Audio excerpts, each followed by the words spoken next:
Welcome everyone to Maine Center for Coastal Fisheries August Lunch and Learn. My name is Tate Yoder and I'm the media specialist here at MCCF.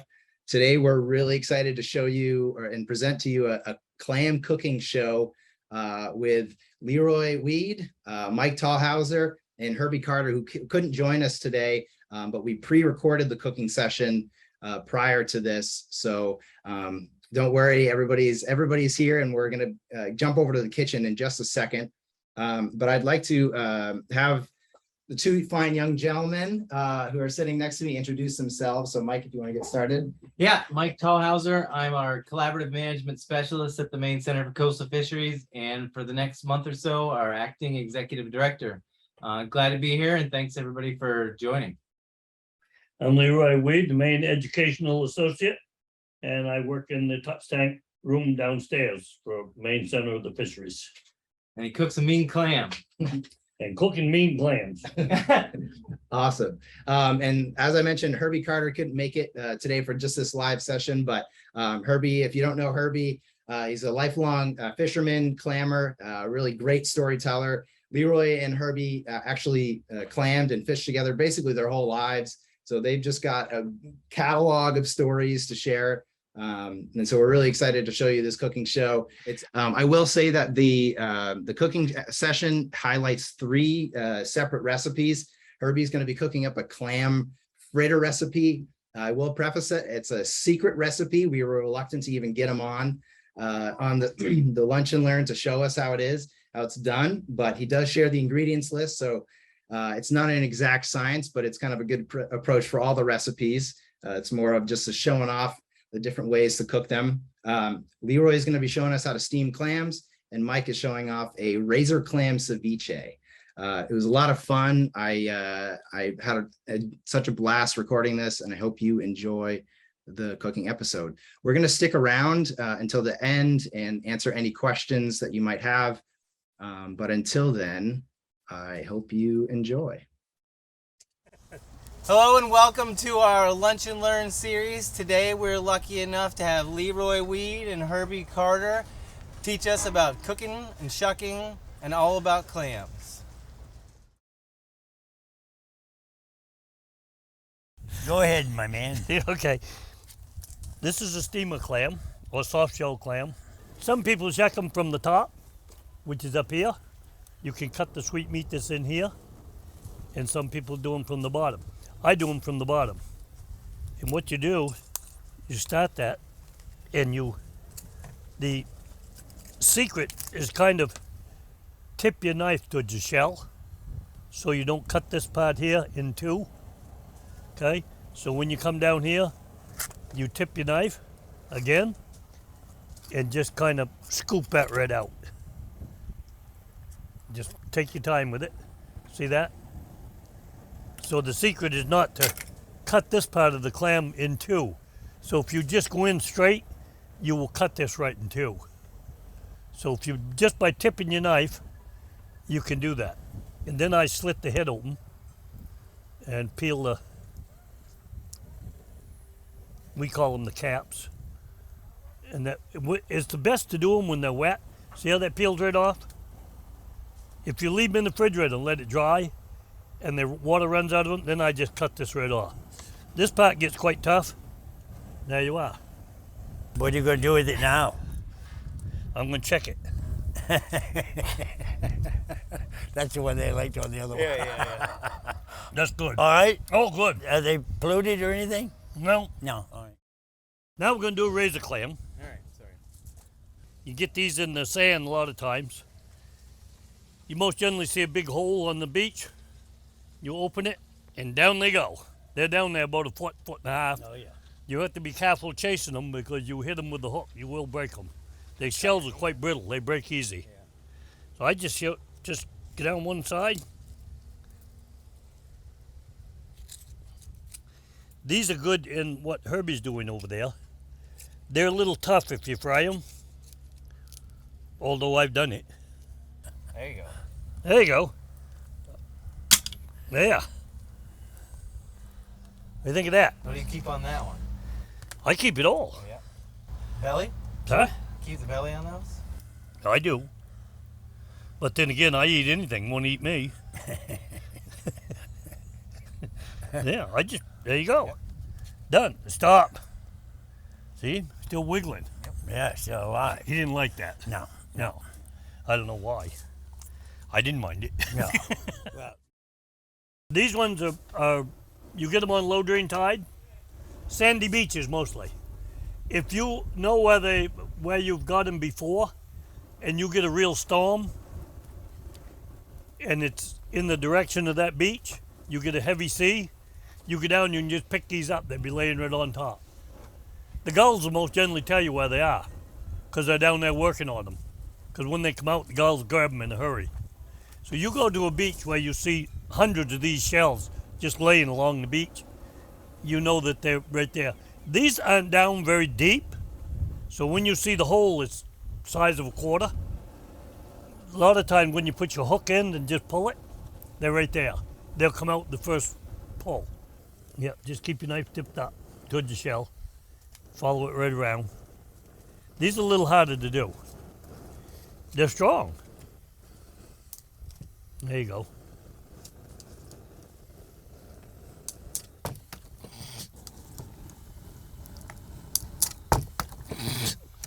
Yeah, Josephine. Watch your hands.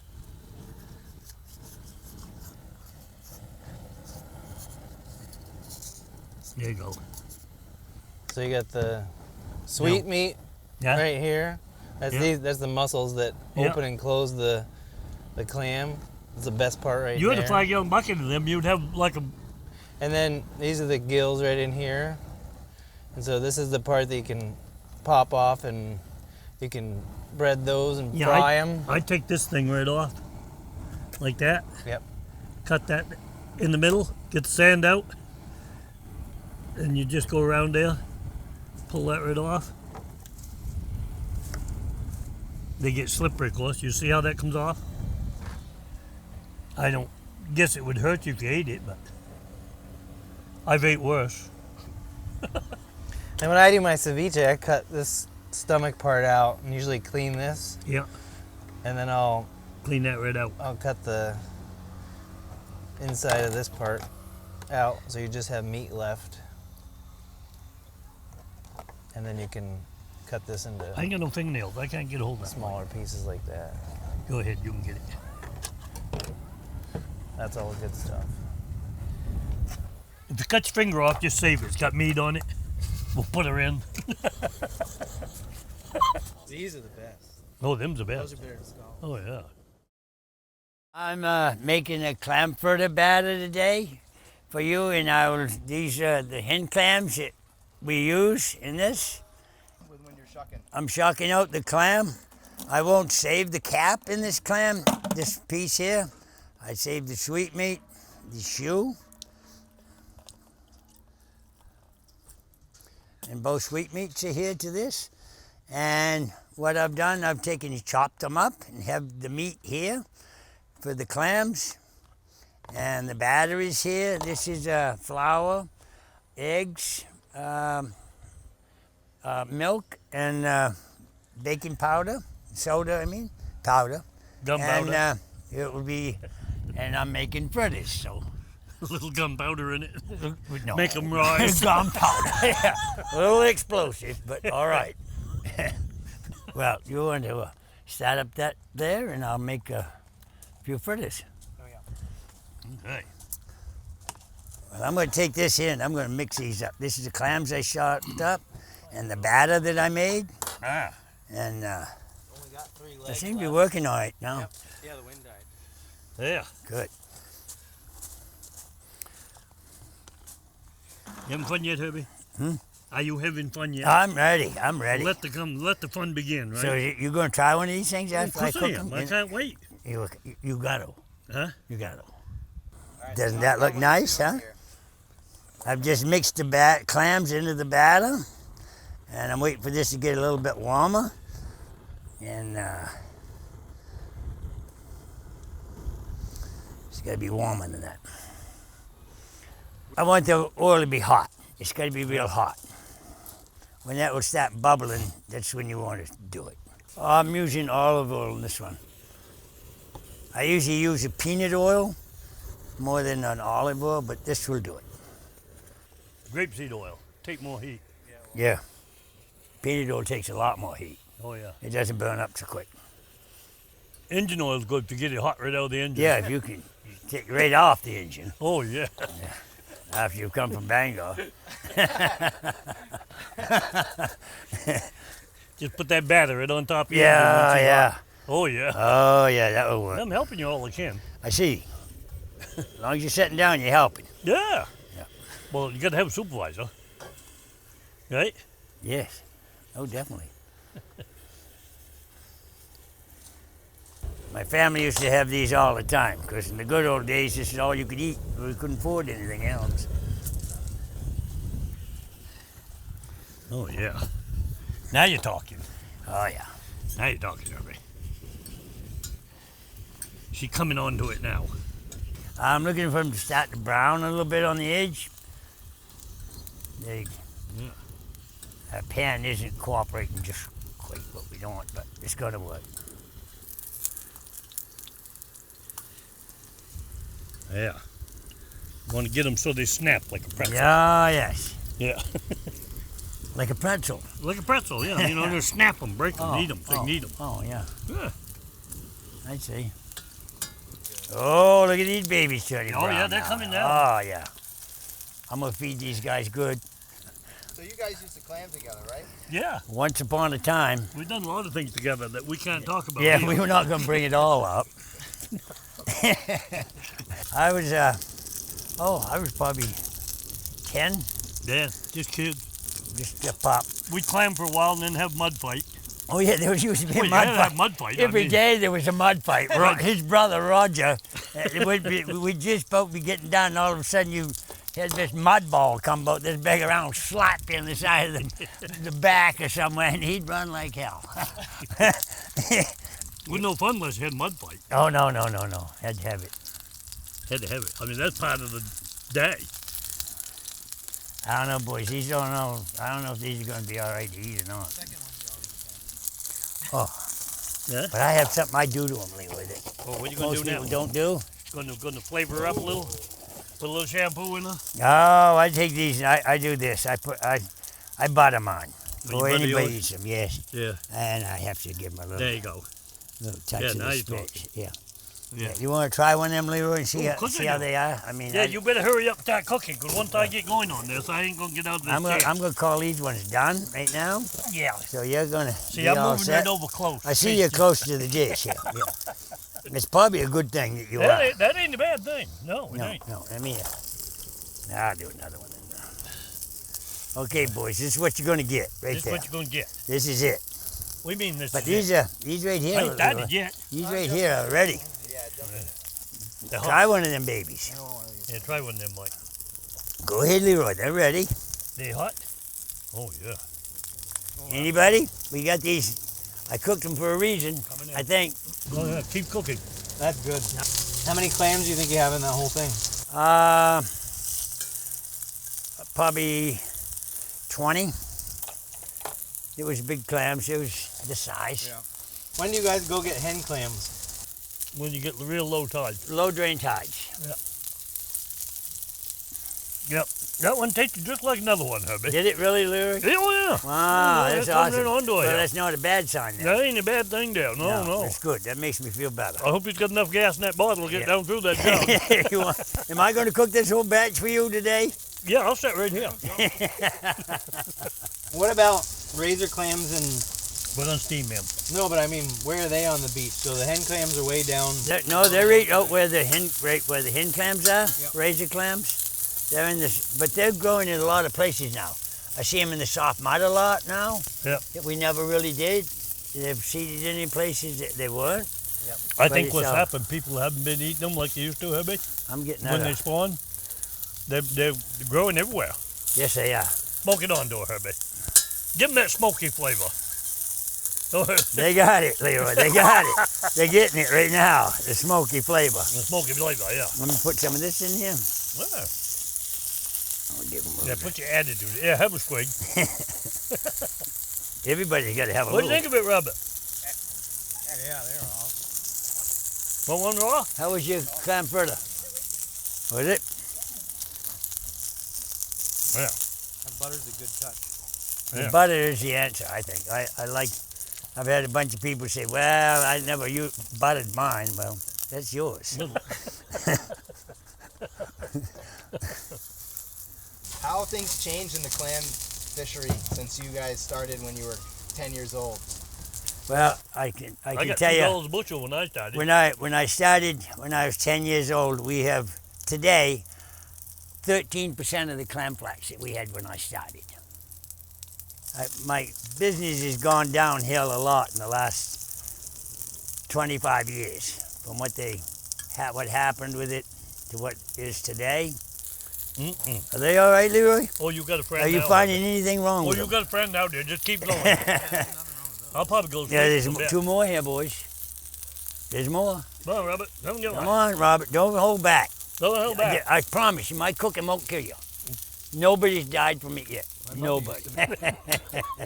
Well, let me try this again, Leroy. Okay, try it one more time. I'll do it. Would One- you like to have one? I'll No, save you one. I'm good. I'm good. I'm good. You good? I'm gonna You be sure? all right. Yeah, I'm thinking I'm gonna be all right. I see. All right, I'll save you one. You will. You can put it in your pocket. What and a take it guy. home. You are all hot. You know that? It's all right here, man. I see that. You want me to make some more? Oh, yes. Oh, Jesus. We're just getting started there. Oh, my God. You don't know what you're in for. I see that. I'll be here 4 o'clock this afternoon. No, I'm not going to be. No, you might. I'll get I these can- open. We'll put them in the I batter. can see where I could be in trouble. You know, my dad used to give me I'd be clamming down between Saladay's Hills, and he'd give me this onion sack.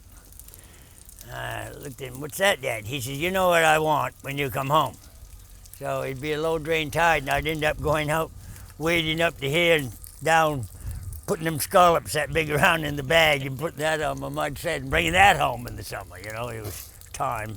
He needed scallops, so. When I brought them home, Herbie, they was right here there. Yeah. Father told me, you bring them scallops home. I said, oh, yes, I will. Oh, yeah. I yeah. did. Yeah, They was you- right here. He just couldn't see them. Everybody I mean- was waiting patiently to get one. He got 4 or 5. Yes, there's more here, boys. Don't hold up. Yeah, come on. What do you think, Jake? Those are incredible. Yeah. Okay, you've had enough. Jake, before he gets it, All right. Gladly. go for that. Go for that. You're gonna make it.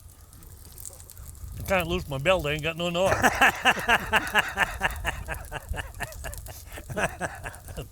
You want to get it? What's your best day of clamming ever? 14 bushel. 17 bushel.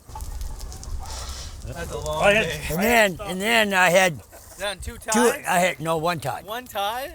and I had the first day I was working in Vinyl Haven at a quarry, and we was making it was the 4th of July. We was making a blast. We was tucking off the biggest piece of granite in Vinyl Haven that ever been fired, and we had all primer card. So I had to go down to all these cottages and tell everybody, open your windows and your doors, and we'd advertise just for a week that we was going to do this blast. So I went down to this woman's cottage and I told her, you got to open your windows, we're going to do this. And right at the shore, her house was right on the shore. So I walked down, I'm looking in the holes in the flats was big. It looked like razor clam holes. Razor. I reached my hand down and the clams was like that long and it was infested. I said, oh my God. Tide was going I've been there. and we got, she says, I'm not opening my windows, the mosquitoes. And I said, well, you don't have to open them, they'll open all by themselves. It's not going to be a problem. Yeah. I'm just telling you what I've been told to tell you, and I'm doing what I'm supposed to do, and that's it. So I left, and I just bought a 16-foot outboard boat. So I was done after I told everybody. So I run down and got my boat, steamed up around to the cove, went in, I loaded the boat. I had 2 5-gallon pails. I didn't have a clam roller. I had 2 5-gallon pails. I loaded the boat, got it in on the shore. I had some clams I'd piled up on the shore. I washed everything up, and the boat I was sinking slowly. I'm bailing, heading down out of the river, and I looked, and there's Richard Spencer over across. Him and Brent Jones was over there. They'd just been up clamming themselves. So I'm steaming to him, and he just got aboard the boat, and I'm waving to Brent. I said, Brent, clean off the side of the boat. Richard Spencer right there. And I says, clean off you got to take some of these clams out of the boat. I'm sinking. So I'd ride by, and he'd reach over and grab 2 clam rollers, 2 buckets, and take them out of the boat, dump them, and I'd come back and pick them up and scoop some more in. Finally, I got the boat so I could stop on the side of them. And we took the clams out and got me so I was safe. I come across them. I don't know what I was thinking. I hadn't drowned in the goddamn thing, but but that was the most clams I ever saw anywhere in my life. There was clams that long and they was that wide on the bottom. I just kept taking everything that was coming. Didn't rust out. What's the best thing about clamming compared to other kinds of fishing? Like, why clam as opposed to something else? Yeah, you're your own boss. You work just as hard as you want to and make just what you want. You can. Yeah. Most generally, if you've been in these areas before, you're pretty sure of a day's pay. Yes. Fishing, you go out there, you can sit in the boat for hours and hours and hours, catch nothing. I gave You up go home lobstering empty. this year because it was taking all day. Now I go to work for 2.5 hours. I make my $300, and that's good. So done for the day. I like my job Done for the really day. well. I love my job. I've got to go back clamming. Is there any place I can dig sitting in a chair? I can put a chair on my mud sled, and you can ride along from that. Okay. That's about Get a best long I can handle do. on my hook. Best I can do to help you out, you know. Whatever. There must be You some give us hard some beaches power. somewhere. Give us all Maybe the I can power go. we got. And I could get behind a rototiller, put a wagon on it. Now, that would be quite a wagon. Wow. Have we made 20? I think Huh? so. Must have. Oh, How many yeah. you made? All I got. All you got. Next time, bring 5-gallon bucket full. Oh, my God. We'll sit here and have a feast. What do you think? This is going to be every week thing here? I think so, yes. I know you'd like I that. think we should extend this program for weekly episode.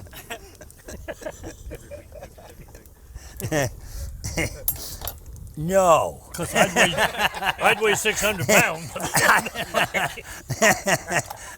Well, you know.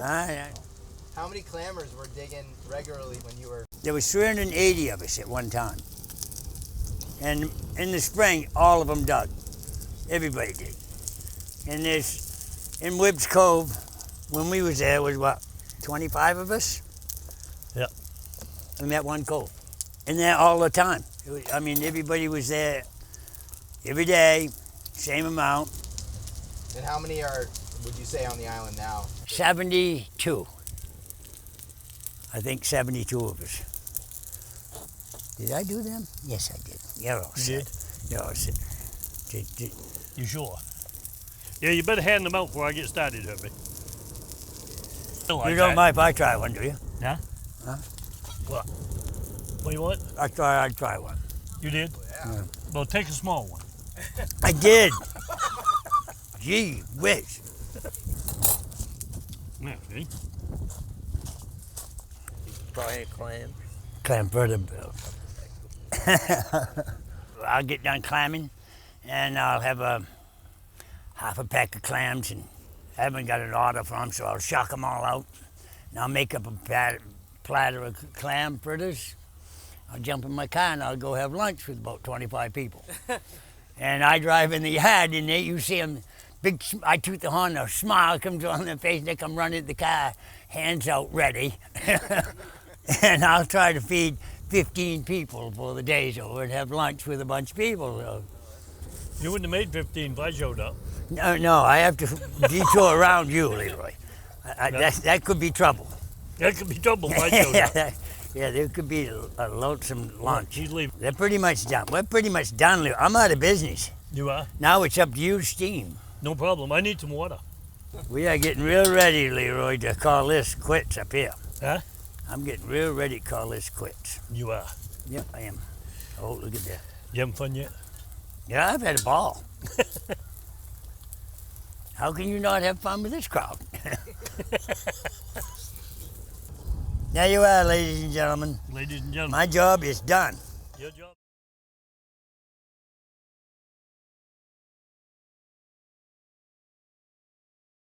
we got some water and some steamers, what we call steamers, which would be the regular clams that you dig.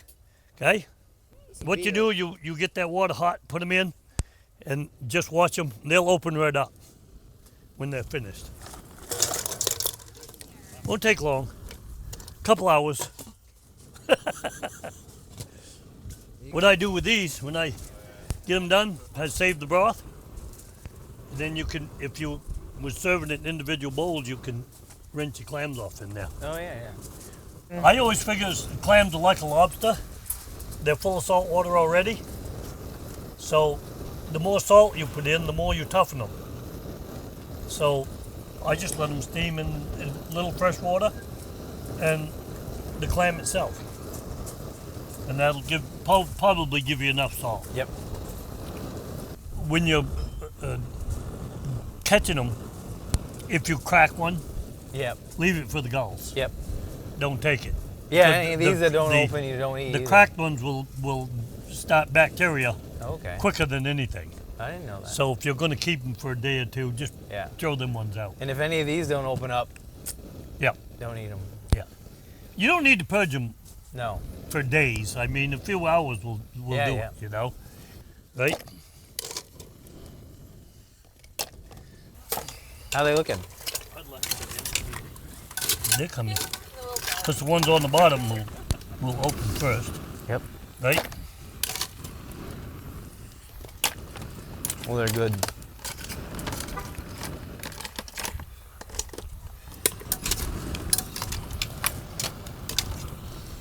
Sometimes they'll be closed when you catch them on the beach, and then when you cook them, they're mud clams. The shells will be full of mud. So that can spoil your whole deal. Oh yeah, the ones that are just packed with it. Yeah, Yeah. they stay shut. Those are the worst. So the big ones are hunkers. Hunkers. Why do they call them hunkers? Well, probably because when you get one in your mouth, you can't talk. Yeah. Oh, you know, it sounds like goose. Can't swallow it, too big. We can definitely shoot that for ceviche. What?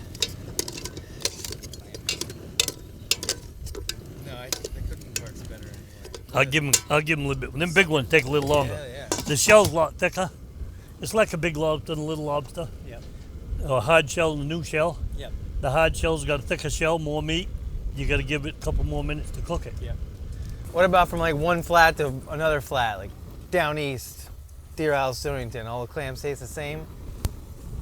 Not really. Yep. No. Everywhere is different. The mud has different compositions. Some places has more clay. Yep.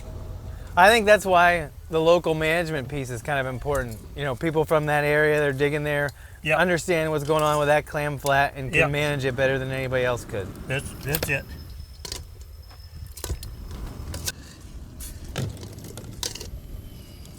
There's not too much trouble. See, it's not open yet. Want me to put it in your pocket?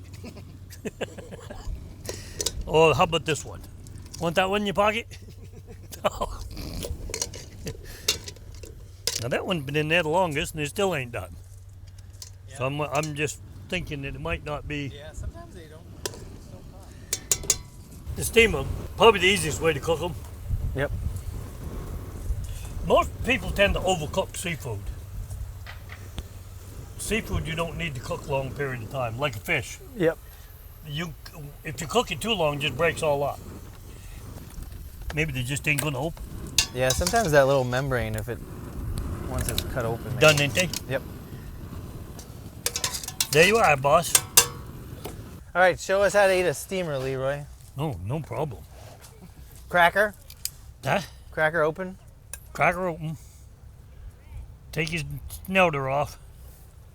Pull him out of the shell. Oh yeah. Whole thing. Mm-mm-mm. Down the hatch. All there is to it. Do any butter with them? Butter? No, I don't need no butter. Ruin the flavor. Now we're gonna do something, a newer recipe. Something brand new. Something brand new for you, old timer. I don't know much about this. So we're gonna do ceviche, which is a razor clam, Basically. and I actually use some hen clams too for this. But the tougher kind of clams are really good, and this is a a way to basically cook clams without cooking them. So Cook clams without cooking. yep. So last night I shucked out a bunch of hen clams and razor clams. Then I cut them into pieces about that size, and then that's probably 5 or 6 limes that I just let them sit there, and you just let them sit till the, you know, the just like fish where it's like translucent when you start, and then once you can't see through the meat anymore, it gets all white like that. Yeah. You know it's done. And then when I'm ready to make it, Yeah. I dice up some onions and shallot and some carrot and some fresh tomato, and then What's this here? carrot. Oh, carrot. Yep. And then you can put any kind of herbs you want, like parsley or basil. Green grass. Yeah, The green goat grass, some duck's goose's tongue. You can put anything in there. Oh, yeah. Oh, yeah. Yep. And then I get a couple extra limes. So the stuff that I brine it in overnight, Yeah. I actually drain that off because it will have a tiny bit of a fishy taste. So I'll drain that off before I Now rip the hair and all. mix it together.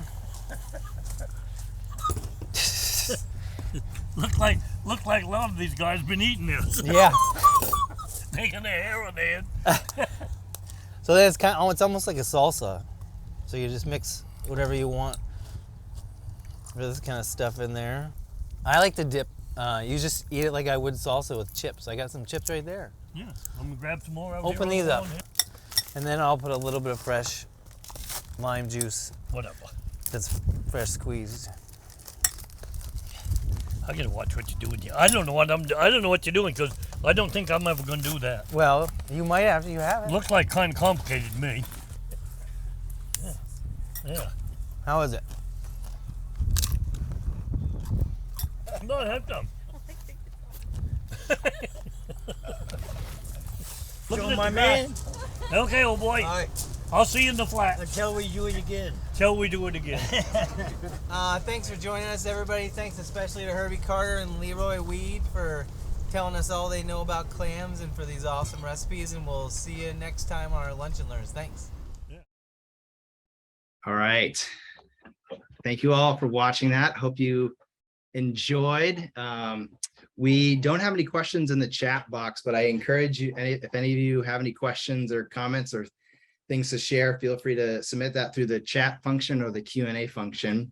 I'm going to go ahead and start off with a question that we get a lot. And I'll pose that to Mike. What is the best way to purge your clams? Yeah, that's a great question. It's something that every single time we do a clam episode, someone asks. And the traditional or older kind of way is you just put them back in the salt water and let them do their thing, and they're filter feeders, and so they eventually spit the sand and things like that out. But because of water quality issues and public health reasons, you don't exactly know you might not know what the water conditions are in your local saltwater source. And so the best and safest way to do them and the legal way to do that is to make your own salt water and then purge them in there. And it actually doesn't take as long as people think. What you do to make that brine is you take about a third cup of salt and mix it with a gallon of water, and then kind of just scale that up as you need it. And then just submerge your clams, any kind of clam, in that for, what do you think, 3 hours? Leroy, how long does it take? I'd say, yeah. 3 hours minimum. You could Yeah. go a little bit longer. You could probably go a little bit shorter. It doesn't take as long as most people think. A lot of people will put breadcrumbs or cornmeal in there. I've heard that can speed things up a little bit, but I've also heard that it doesn't matter a whole lot. But yeah, around 3 hours is about all it takes. And then you can not worry about pulling bellies out of your clams and chewing on sand and having good, clean seafood. So that's how you purge a clam. Awesome. We did get some questions here. First one's from Steve. I always see steamers on menus here, but never hen clams. Why is that? Are hen clams not as good or just not as common? You want to answer that one? The hen clams? Yeah, why doesn't he see them as for on the steamer menu as much? You could steam them, but you'd be eating the same clam the whole dinner. You probably only need one per meal. Because they get huge. Yeah. I've seen them maybe 5 inches across. And you would have a mouthful. So if you're gonna steam them, I wouldn't recommend it.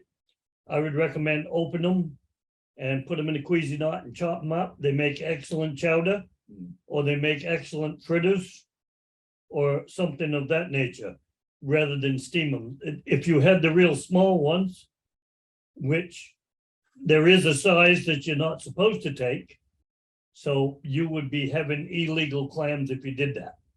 So the bigger ones are pretty tough, so you want to chop them up. Yeah, razor clams and hen clams are both pretty tough, so Yeah. they're more of a fritter or a chowder. They're Or more ceviche like a chowder clam in the lower states like New York, Connecticut, that have the chowder clams with a thicker shell, but the meat in them isn't as plentiful as the hen clam. Okay, so if you was going to steam them, you would want to go with the little necks or the cherry stones. Yep.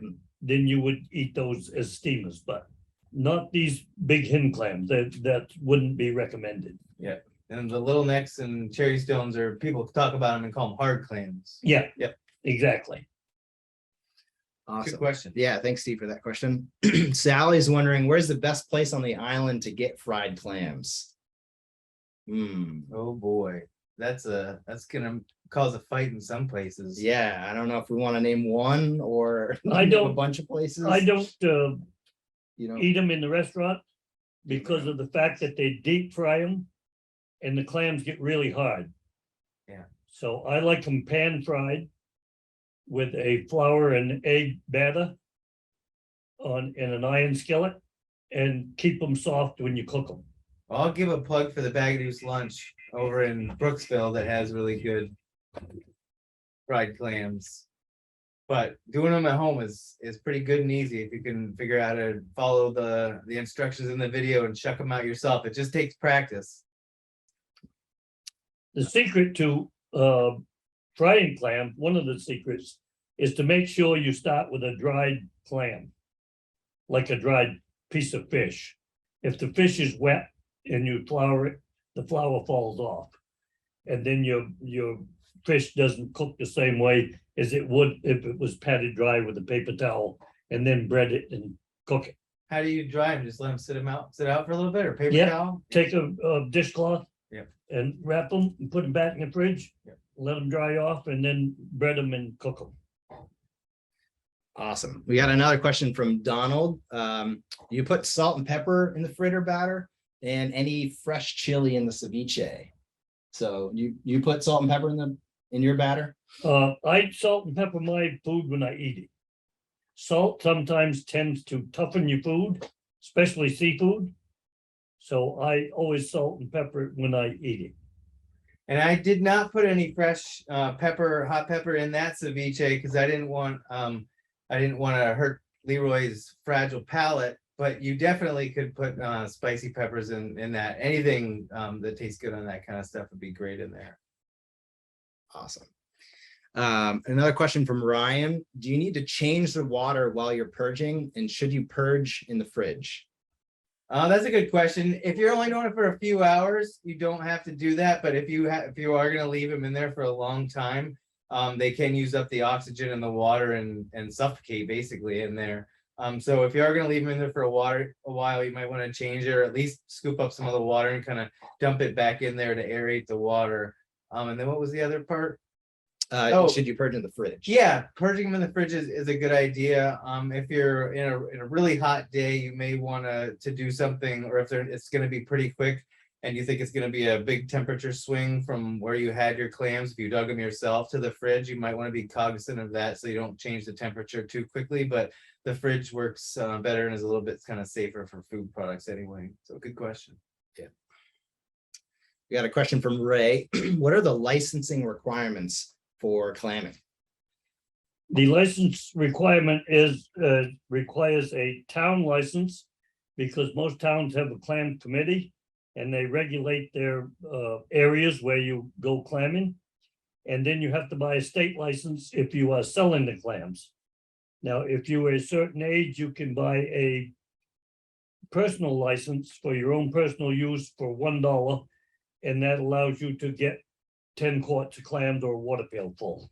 Yeah, if I could jump in there, Yeah. so clams is a really cool species in the state of Maine, and it's one of the reasons why I kind of intersect with them, because it's what we call a co-management system, where it's not just the state government managing the clams, although the state is kind of the overall in charge entity when it comes to shellfish management. But there's a real understanding that, like I said in the video, the folks in these towns that are around these flats and have been since they were 10, or like Leroy and Herbie, really are the ones that understand these flats better than anyone else. And so there's a really neat system in Maine where if a town wants to manage their own flats, they can form a shellfish committee, hire a shellfish warden to enforce regulation, and then they can actually make decisions like how many licenses sell, and other restrictions that might be more strict than state management. And so they can take on that management and monitoring themselves. And we've got a really strong committee here in Deer Isle, Stonington. Some towns decide not to do a state committee, and that'll be under state jurisdiction, in which case, again, like Leroy said, you're good with just the state license. But yeah, it's something where if you're visiting, or if you're moving to a place in Maine, you want to go down to the town office and ask what the deal is. And there's usually a pretty reasonable rate for folks that just want to go out there for a day even and harvest clams. It's a great question. Awesome. Barbara Lawrence is wondering, is access to clam flats one of the reasons there are fewer people clamming? You want to take that, or? Clamming, go ahead, Mike. Oh, so they're talking about like access to getting down there, and that is a great point and a big issue that towns and lots of folks are dealing with. Clams is one of the fisheries that we have in Maine where access to a license is really easy. If you want to get a lobster license nowadays, you're on a waiting list for sometimes years and years at a time. And if you live in a town that manages their own shellfish populations, mostly what you need to do is go down, get a license, and buy a clam hoe and a roller, and you could be out that day. So it's got the entry point there is a lot more simple and easy than a lot of other fisheries. But like I think as Barbara said, access to the flat itself is becoming more and more of an issue with new folks moving into town and shutting off some of the traditional ways that clammers have kind of gotten to those clam flats, where it's traditionally been through private property and just knowing the folks that they live around. And so it's something that our messaging is trying to get out there to really understand the working waterfront that people are buying into, and they're moving into places like this to provide that access to these important jobs that happen on the coast of Maine. You got any fun stories about trying to get down to a clam flat? Well, some of the people that go clamming don't respect the rights of the landowner. They cuss them out because they won't let them go down there. They abuse their property. They throw beer bottles all over the yard or whatever. And a lot of them have brought a lot of these restrictions on themselves by abusing the people that own the property to the beach. So, and you can't blame the people. They pay a lot of money in taxes and they want their privacy. And the last thing they need is somebody spinning up their lawn to go clamming. Yeah. And a lot of these guys don't respect people and they cause their own demise. Yeah. You might say. Not everybody does that. I've been clamming on this island most of my life. I'm 80 years old, and I don't think there's a house on this island that I can't go down across their property and go clamming. But I always knock on the door and ask. I respect their privacy. I park my car so they can get out if they want to. Don't block them in while I'm down on the beach. And most of the people, and I ask the people when I come up if they eat clams. If they do, I give them some. Yeah. So it goes a long ways to respect the people that own the property. Yeah. That's what goes around comes around in a sense, you know? Yeah. It's mutual respect. Well said. Yeah. Barbara's got another question around cherry stone clams. What happened to them? We don't see them in stores anymore. I don't know. I noticed them in Trade Winds in Blue Hill. They have some, but they don't have them very often because the cherry stones or the little necks have to grow into cherry stones. The little neck is the smallest clam. So if you have a lot of parties in the summer and they only allow so many clams to be harvested. These are the baby clams that they're taking. So it isn't long before you clean that bunch of clams up. Yeah. Now you gotta move on to the bigger clams, the cherry stones and the chowder clams. So it's a matter of waiting for the clams to grow up. A lot of places like down Long Island, New York, plant clams. They have a clam committee down there as well. My wife comes from Long Island, her people come from Long Island out on the east end. And every year they buy clam seed and seed in these areas. That'll be closed for a year or so. And then they open it up and they harvest so many and they close it back up. So some of the clams that they don't get will grow into the next size clam. So they always seem to have a clam population coming and going all the time. Yeah. So that's what conservation is all about, is not to take every clam out of the beach and destroy it. Yeah, there's also a growing market around raw hard clams to eat just like you would an oyster. And so it could be, if you're not seeing them in stores as much as you have in the past, it could be that a lot of them are going to some of these more kind of added value markets that are selling hard shell clams as opposed to selling them in a store. But yeah, there's, just like Leroy said, there's a lot of towns that are starting to seed flats with hard clams, and as the Gulf of Maine is warming, those populations that are more of a warmer water species are starting to get further and further on the coast, and more towns in Maine are starting to think about that. Awesome. So I think too, the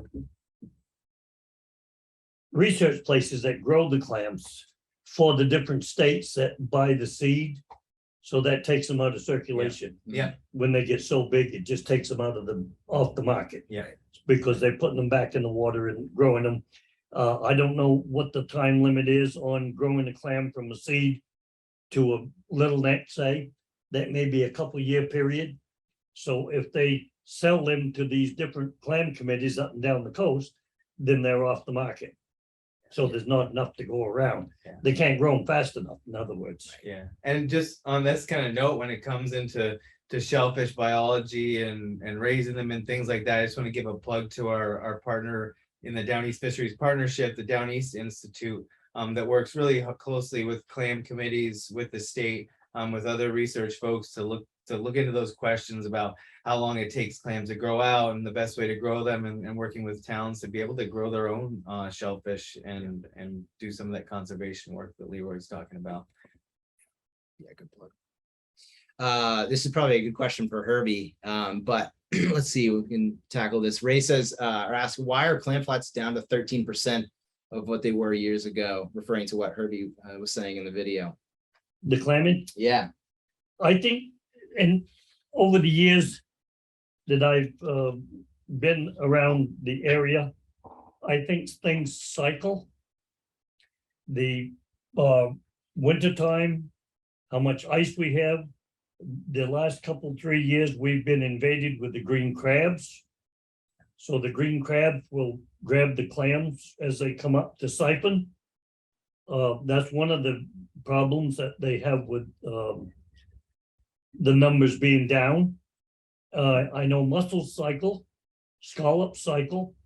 So when the clams spawn between June, July, mostly in those months, sometimes in August, you can walk along the beach, and I've had people say, look at the tree pollen. Well, it's not tree pollen, it's clam spawn or mussel spawn.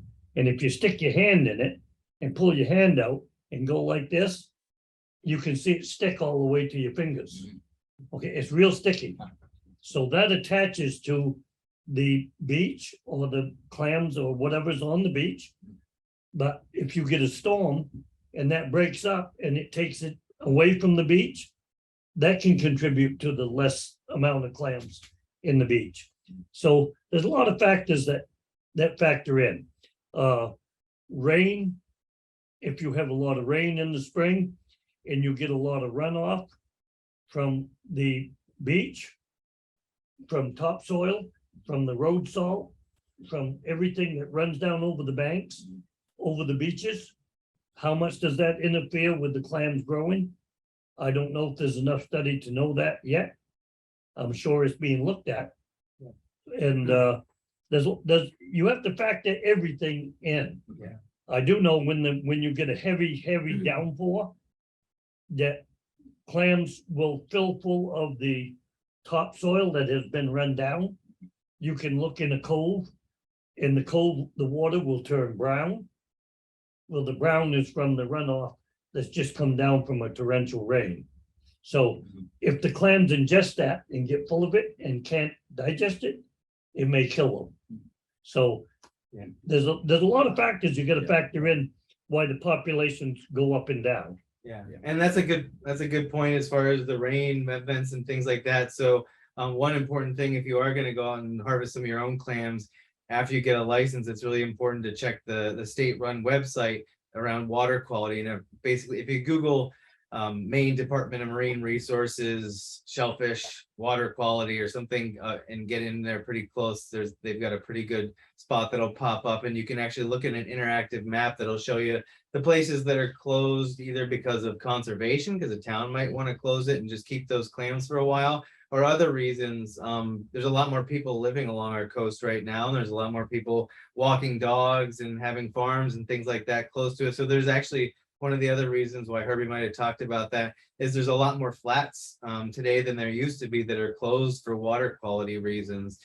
Towns are working really hard to be able to clean up a lot of those point source pollution things. But the bottom line is this stuff goes in the water and the clams ingest that, and it can be harmful to people. So make sure you're safe. You go out and check on there. And there's other things like red tide, and naturally occurring things that are happening more and more now as our climate changes and our water is warm, that are moving in and out of Maine that might close water. So you really want to be cognizant of checking that before you go out and harvest. And that's why there are so many rules and regulations that are out there, because it really is it's a kind of, other than like most fisheries, it's a population thing where you want to make sure you have product to be able to harvest, today and tomorrow and in the future. But there's also a real public safety issue that takes a lot of work from a lot of people to be able to make clams safe to eat. Yeah. A lot of times they publicize it on the news. Yeah. In the morning news or evening Yep. news, especially after rain. torrential rains. Yeah, right. They will tell you that the shellfish is shut down. Yeah. Don't eat the shellfish. Yeah. And you could always check with the clam buyer as well. They will tell you, no, it's been shut down. Yeah. We got a number of other questions. We're going to try to get to these before we wrap up around 1:30. But Steve asks for Herbie's fritters, did he chop them up or leave them whole? I can actually answer this. He did chop them up. And prior to this, he actually made the batter and chopped up clams ahead of time. So I guess if you were preparing these for for a big feast later on, I would follow his role on that and just keep them separate and then mix them together once you're about to fry them up. Jack asks, we call the small clams on Long Island little necks and the large clams cherry stone. How do they compare to the hen clam? Number one, they're a lot smaller. The cherry stone most generally isn't much bigger than $50. If you've seen $50, they're not very, a little larger than a quarter. Mm. The little neck is smaller. Maybe the size of a quarter, no more.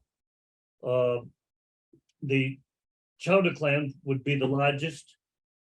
They would be with the most meat. Mm. It's all the same clam. It's just the difference in size that they grade them. Mm. So the cherry stones, you might be selling them, if you're a clam digger, you might sell them for $1 a clam. The cherry stones might not be as popular. Mm. So you might get 75 cents a clam. The chowder clam, you might get 50 cents for a clam. Mm. So it's supply and demand, and how many people are having parties and want clams on the half shell, like an oyster. Yeah.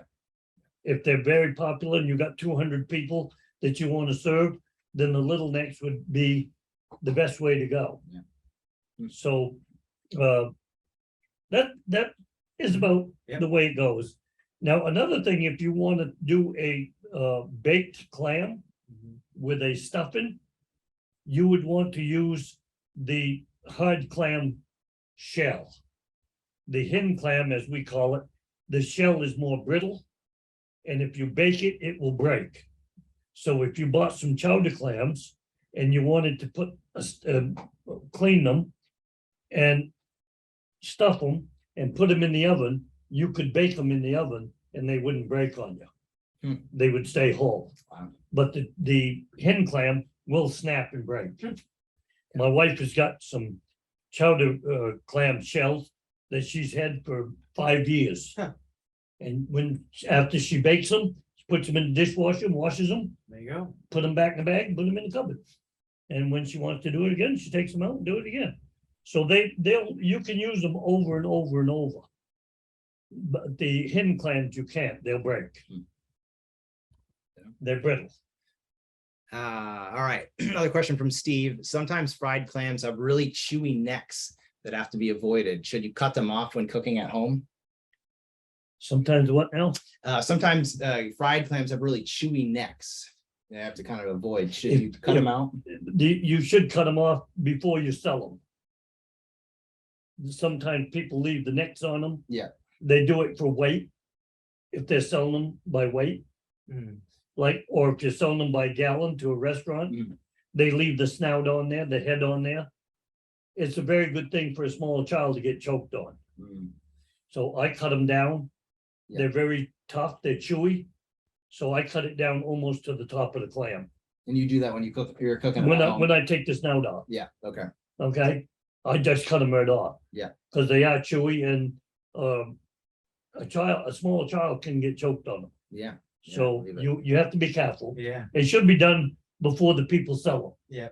them. But I love them. yeah, I just chop them up. Yeah. Wife chopped them up. and Yeah, yeah. We save them and chop them up with a Cuisinart and make the fritters out of it. Yeah. Yeah. Sally's wondering what knife is recommended for shucking soft shell clams. No, we were just talking about that. Yeah, while we we were. watched the video. Well, what I would do to make a good clam shucking knife is you can buy them, a short handle knife with a plastic handle with a rounded blade. The blade should be rounded so that it doesn't cut the clam meat or catch in the clam meat. If you have a pointed, like a paring knife, point on a knife and you stick it in the clam, it'll stick in the meat and you can cut your meat in two with it. You can destroy half of the clam trying to get it out of the shell. So a lot of times I find the easiest way is to dip them in hot water for about 4 seconds and then dip them in cold water. And then what you do, you tip your knife towards the shell that you're working on. If you're taking the top shell off, then roll your hand and tip the knife towards the top shell and follow it around the shell. Then when you get that shell out, take and tip your knife the other way and clean the shell on the bottom.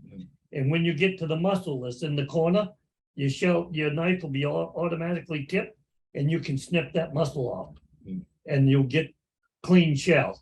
You can tell if you're doing it properly by what's left in the shell. Sure. Yeah. So it comes with practice. Yep. Ryan's wondering if we are digging for our own clams in Maine, do we need to worry about shellfish poisoning? And what do we need to know about this? You probably answered that. Yeah, go to the Department of Marine Resources website. They've got a great interactive map that'll show you right where you are and whether or not there's closures in your area. But you're required to check. Yeah. How fast do steamers grow? I don't know exactly. What do you think? I'd say no more than a couple of years. So they're harvestable size. Yeah. Yeah. You a couple of years, you dig them.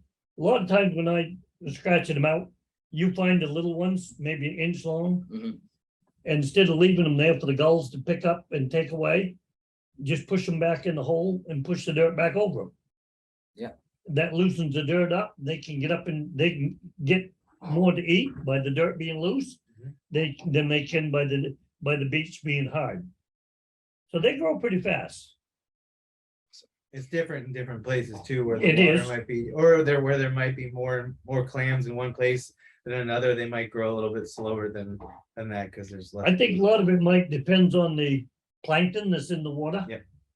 Uh, Yeah, different places get different the eddies. closer you get currents. to the beach, sometimes like up here. Yeah. At the head of the beach, I think you'll find the clams aren't as plentiful as they'd be down on the islands. Yeah. Mm. Because there's more plankton, that there's more tide, more current, Mhm. there's more stuff moving in the water than there is up here, because when you come to a dead end cove, you don't get the circulation in the water Yeah. that you get in the Yeah. deeper water. Yeah, again, it really boils down to the fact that every single clam flat is different from the next one. And Yep. it's really where that local knowledge comes into this kind of resource management and why it's so important. Just a couple more before we wrap up here. Are hen clams and the same as quahogs, or what's the difference between the two?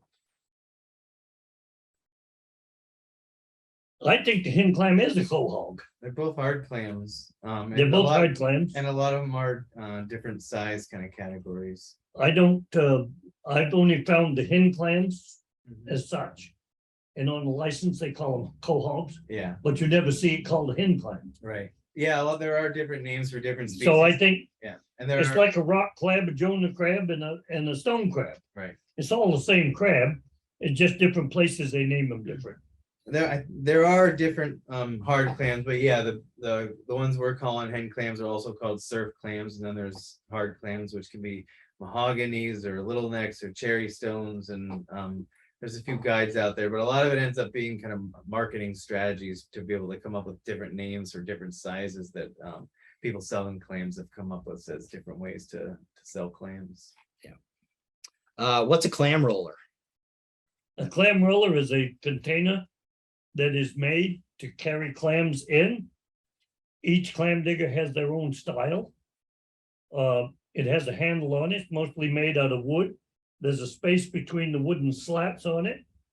And as you shake it back and forth, the clams roll inside the wooden basket. And as it rolls, you're doing this in the water, and that'll wash the mud off the shell. The friction of the clams hitting each other will almost clean each other. You make your own clam rollers, don't you? I make my own, yeah. All right, well, I'm just going to take one last question here. Where are the best places to start clamming for novices? Ooh, Anywhere with holes. It really is kind of boils down to, again, if you're a novice and just getting into this, go to your town office. And I'm kind of talking Maine here. Go to your town office, make sure you have a license and you're legal in that. And honestly, a lot of times the people that you're buying the license will be able to tell you good places to go and where it might be a good spot to try your luck. But really, it sort of boils down to going down. The nice thing about clams is they tell you right where they are by making little holes in the sand. And really don't even worry about buying big equipment and a clam hoe or anything like that. If you're going down, you can dig a lunch or a dinner of clams just by using a surf clam shell that you find along the beach and digging them out that way. Or even with your hands, and just look for holes and start digging around. You'll get more of an idea of how deep they are, and you can kind of follow their holes down as you go. And just, it really is one of those things that might be intimidating just thinking about. But if you go down to a beach and find some holes and start digging around, you'll find probably one of the clams that we cooked in that episode, and you'll be a pro in a tide or two. You got anything else to add on to that? I think you might want to consider where you want to go and how messy you want to get. Oh yeah, that's a good idea. If you want to dig in the mud, Yeah. some of the mud is very soft. And they make two different clam hooks for digging. They make one with a round tine on it, and they make one with a flat, wide tine.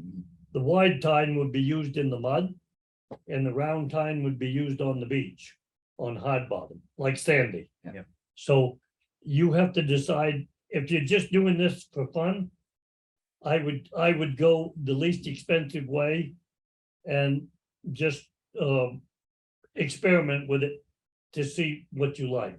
Yeah. Sometimes when you have a real low tide, when the tide is way off, doesn't mean that's the best clamming. Okay, it's like going lobstering, and you think the deeper the water, the more lobsters you're going to get. That isn't always the case. And a lot of fishermen have made that mistake when they start out. They want to head for the deep water. Well, that's not always the answer. Sometimes you've just gone over the lobsters getting there. Yeah. So, yeah, it takes practice. And when you open the clams, you want to be looking at the clams. If you open a clam and it's got a belly that's all black, don't eat it. Okay? That tells you that fresh water, a lot of fresh water has been running over the beach. And if you put that in a clam in a frying pan, you're gonna have to scrape it off the ceiling. Because it'll blow up in the pan because it's full of water. And you can get burned pretty bad by trying to eat something that isn't fit to eat. Yeah. So if you open one up and it's got a black belly on it, chuck it right in the garbage. Don't bother with it. Didn't know that. Hospital stays are quite expensive. They're $1,000 a night. You get a good hotel room for that, and they'll bring your meal up. Yeah. Awesome. Well, that's a good place to stop. Thank you all for joining us today, and thanks for sticking around, even though we wrapping up a little bit late. But just want to say that we do these lunch and learns every month. So thanks again for tuning in. Go cook some clams. Yeah, Thanks. Yeah. thank you. Thanks, everyone.